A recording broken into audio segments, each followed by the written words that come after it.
Aparca una chorba y iba a salir del coche y justo había un ñordo y lo salteó de milagro y nosotros todos... ¿Lo salteó?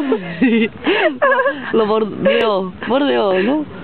¿Qué? ¿Qué estás hablando? Hostia, sí, ya me he perdido la historia, ya no sé qué hablo.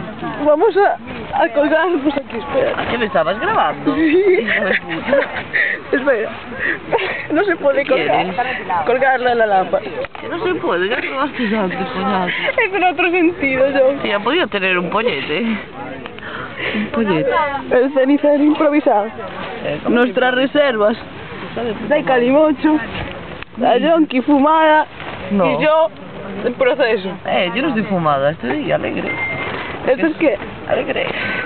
Por favor, el gordo de Ortigueira de todos los años. Se pone... Anti tiene más arte. Se ponía así. Así, Antía no tenía forma, tío. ¿Qué dices, tía? No te Es sombrero de Antía. Tío, ahora me saques el ojo, que se me cae. Mira.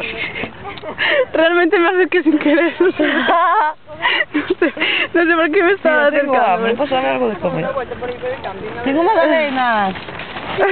Las mini magdalenas. No, son Mini mini. magdalenas de siempre. Ortigueira. Son magdalenas grandes, como que mini. Bueno, muy grande, ¿no? Pero tengo un pedazo. Muy grande non é, pero tengo un pedazo. Un pedazo de magdalena que no vea. Vaya Malena. Ole, ole, ole la magdalena.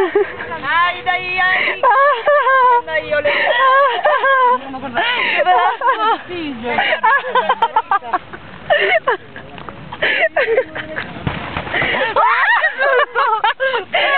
¡Disparo! Ha matado a alguien. Yo, una magdalena. Wow, voy a poner esto ya, tío. Sí, tía, me estás rayando. Aquí pone que lleva 26 minutos, 34, 33... Ah, no, que le quedan 23... estaba yo flipando. 26, perdón. Y yo, pero... qué tontería. Cómela.